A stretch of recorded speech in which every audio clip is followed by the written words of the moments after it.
Hello viewers, मैं हूं दीपक शर्मा और आज आप सभी लोगों का बहुत बहुत स्वागत करता हूं आज के हमारे इस वीडियो में। आशा करता हूं कि आप सभी लोग स्वस्थ होंगे, सुरक्षित होंगे और अपने घरों में होंगे। पिछली क्लास में हम लोगों ने फंडामेंटल ऑफ कंप्यूटर के फर्स्ट लेसन को पढ़ा था, जिसमें कंप्यूटर क्या है, कंप्यूटर का फुल फॉर्म, कंप्यूटर के उपकरण और कंप्यूटर के इतिहास की जानकारी थी। आज फंडामेंटल या बेसिक्स ऑफ कंप्यूटर के लेसन 2 में कंप्यूटर की विशेषताएं, कंप्यूटर का वर्गीकरण और कंप्यूटर की पीढ़ी के बारे में पढ़ेंगे। लेकिन क्लास स्टार्ट करने से पहले जिन लोगों ने अभी तक मेरे चैनल को सब्सक्राइब नहीं किया है, जल्दी से सब्सक्राइब कर लें और बेल आइकन पर जरूर क्लिक करें ताकि लेटेस्ट वीडियो आप तक पहुंच सके। तो चलिए शुरू करते हैं आज की क्लास। कंप्यूटर की विशेषताएं। कंप्यूटर की कुछ ऐसी विशेषताएं हैं जिनकी वजह से लोग इसे पसंद करते हैं। इन्हीं विशेषताओं में से जो सबसे पहली विशेषता है वह है गति।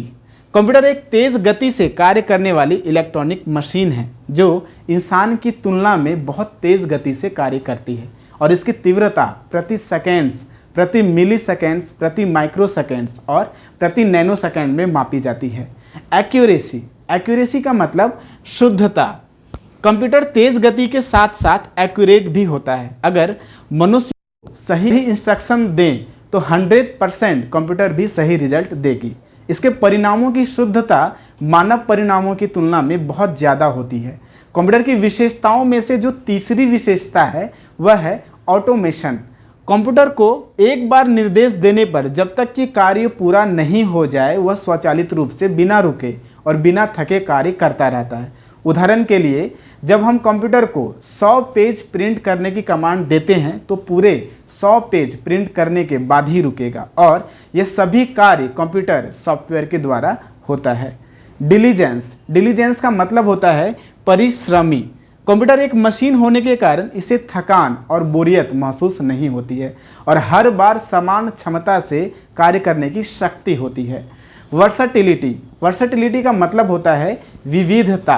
कंप्यूटर एक वर्साटाइल मशीन है जो एक साथ कई अलग अलग कार्यों को कर सकता है। जैसे मुझे गाना सुनने के साथ साथ अगर कोई डॉक्यूमेंट तैयार करना है या फिर डॉक्यूमेंट लिखना है तो मैं इन दोनों कामों को एक साथ में कर सकता हूँ।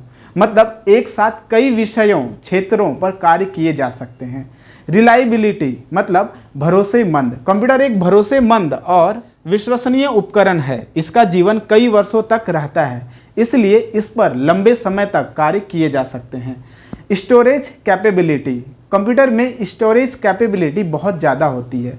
स्टोरेज कैपेबिलिटी का मतलब होता है भंडारण क्षमता। कंप्यूटर की मेमोरी को कम या ज़्यादा किया जा सकता है जो हम इंसान नहीं कर सकते। मानव की तुलना में कंप्यूटर के पास मेमोरी बहुत ज़्यादा होती है। कंप्यूटर में ऑडियो, वीडियो, इमेज, टेक्स्ट इस तरह के कई प्रकार की डेटा भंडारित किए जा सकते हैं और ये डेटा किसी दूसरे कंप्यूटर में भी इस्तेमाल किया जा सकता है। तो अभी तक हम लोगों ने एडवांटेज ऑफ कंप्यूटर के बारे में पढ़ा। जिस चीज़ में अच्छाई होती है उसमें बुराई भी होती है। ये दोनों चीज़ें एक सिक्के के दो पहलू होते हैं। अब हम कंप्यूटर की कुछ हानियों के बारे में बताएंगे। No intelligence. विवेक क्षमता का अभाव। कंप्यूटर में बुद्धि नहीं होती है। कंप्यूटर एक डब मशीन की तरह है जो सोच नहीं सकती। यदि किसी रोबोट के अंदर रोते हुए मनुष्य के लिए लापड़ लगाने की प्रोग्रामिंग फिट की है तो वो लापड़ ही लगाएगा, चाहे वो इंसान कितना भी रो ले। कंप्यूटर में हम इंसानों की तरह फीलिंग्स, इमोशन नहीं होते हैं। Cyber security problem. कंप्यूटर पर बहुत सारे साइबर हमलों का खतरा हमेशा मंडराता रहता है।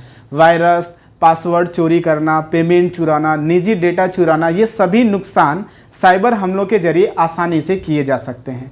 हैकर्स हमारे कंप्यूटर को अपने नियंत्रण में लेकर कुछ भी कर सकता है। अब चलते हैं हम लोग नेक्स्ट पॉइंट की ओर। कंप्यूटर के प्रकार, it means types of computer. Computer को 3 प्रकारों में बांटा गया है, जिसमें पहला है कार्य प्रणाली के आधार पर। इनमें एनालॉग, डिजिटल, हाइब्रिड कंप्यूटर आते हैं। उद्देश्य के आधार पर जनरल पर्पस और स्पेशल पर्पस कंप्यूटर आते हैं। साइज के आधार पर micro computer, work station, mini computer, main frame और सुपर कंप्यूटर आते हैं। तो चलिए अब इन सभी के बारे में डिटेल से जानते हैं। Analogue computer. एनालॉग कंप्यूटर एक ऐसी मशीन है जो भौतिक मात्रा जैसे दाब, तापमान, लंबाई, ऊंचाई को दर्शाता है। ऐसे कंप्यूटर में आंकड़े लगातार परिवर्तित होते रहते हैं। इस कंप्यूटर की कार्य क्षमता तेज होती है। थर्मामीटर एक एनालॉग कंप्यूटर है।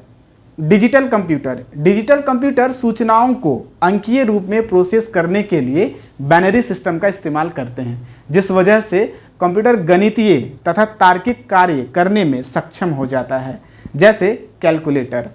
हाइब्रिड कंप्यूटर एनालॉग और डिजिटल कंप्यूटर का मिला रूप है, जो जटिल गणितीय समीकरण, वैज्ञानिक गणनाएं तथा रक्षा के क्षेत्रों में काम आते हैं।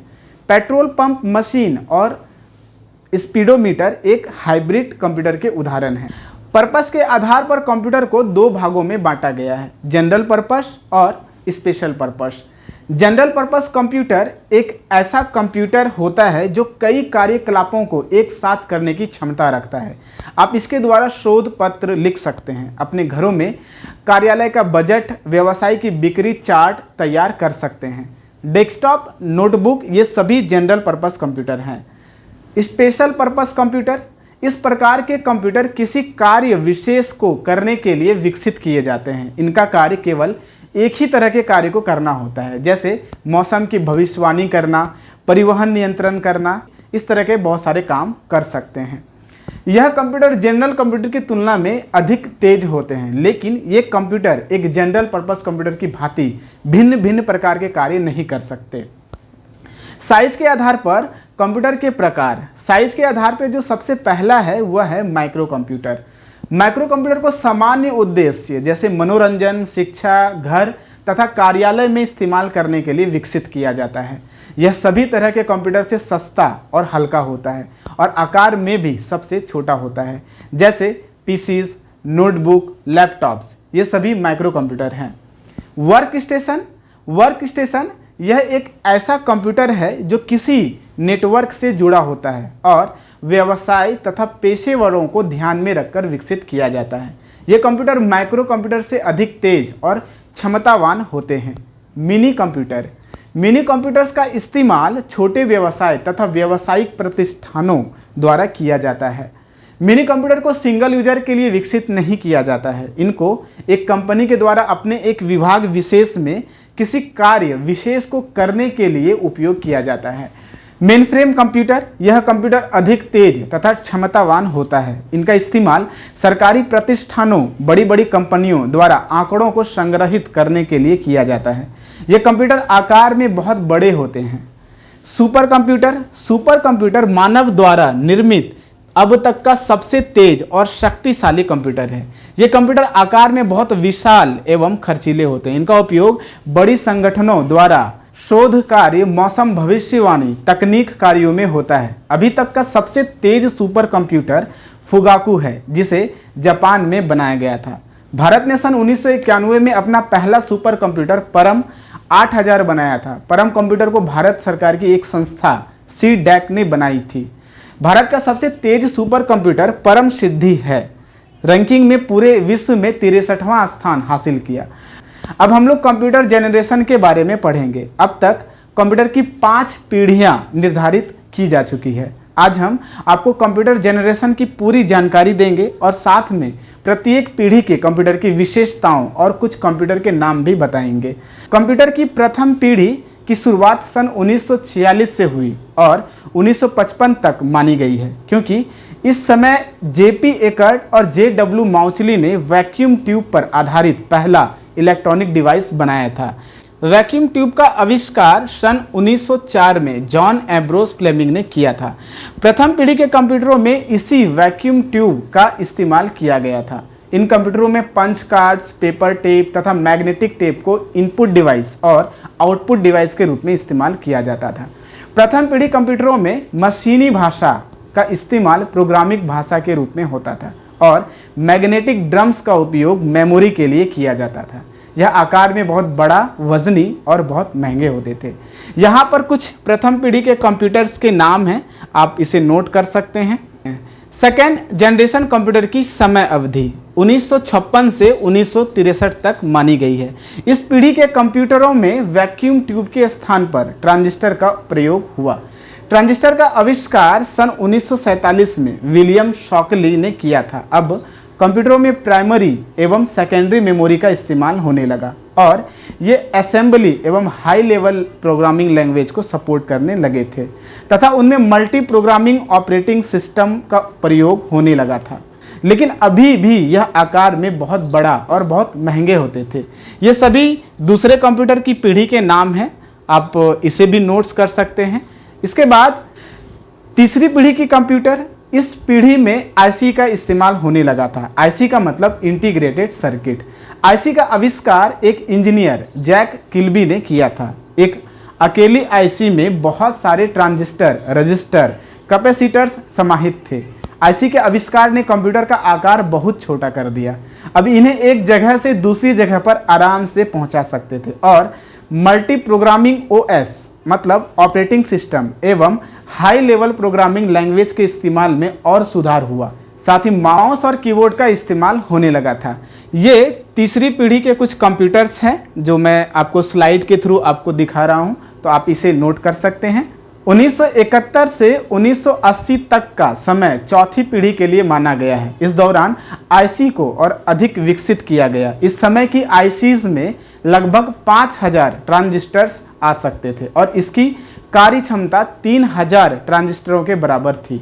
इन आईसीज को VLSI very large scale integrated circuit कहा जाता था। इस समय माइक्रो प्रोसेसर का इस्तेमाल होने लगा था। यह समय कंप्यूटर क्रांति लेकर आया और कंप्यूटर आम इंसान तक पहुंचा। इसी समय में GUI ग्राफिकल यूजर इंटरफेस का विकास हुआ और विंडोज, मैक OS, माइक्रोसॉफ्ट और एप्पल जैसी कंपनियों की शुरुआत हुई और आज ये वर्तमान है कंप्यूटर की 5वीं पीढ़ी, 5th जनरेशन ऑफ कंप्यूटर। आप जिस डिवाइस पर मुझे देख रहे हैं वह 5वीं पीढ़ी का कंप्यूटर है। 5वीं पीढ़ी की समयावधि 1980 से लेकर अभी तक चल रही है। इस कालखंड में कंप्यूटरों में ULSI ultra large scale integrated circuit based micro processor का इस्तेमाल होने लगा, जिससे ये बहुत तेज और छोटे हो गए। क्योंकि एक ULSI बेस्ड माइक्रो प्रोसेसर में 1 करोड़ इलेक्ट्रॉनिक कंपोनेंट आ सकते थे। 5वीं पीढ़ी के कंप्यूटरों को हम इंसानों की तरह सोचने लायक बनाया जा रहा है, जिसके लिए आर्टिफिशियल इंटेलिजेंस, इंटरनेट और थिंग्स, रोबोटिक्स आदि तकनीकों का लगातार विकास और प्रयोग किया जा रहा है। तो आज के क्लास में हमने कंप्यूटर जनरेशन, विभिन्न प्रकार के कंप्यूटर्स, कंप्यूटर के फायदे और नुकसान के बारे में सीखा। हमें उम्मीद है कि यह आपको पसंद आया होगा और आपके लिए उपयोगी भी साबित होगा। इन वीडियो को उन दोस्तों तक जरूर पहुंचाएं जिन्हें इनकी ज़रूरत है। आज के लिए बस इतना ही। मिलते हैं अगली क्लास में कुछ नए टॉपिक्स के साथ।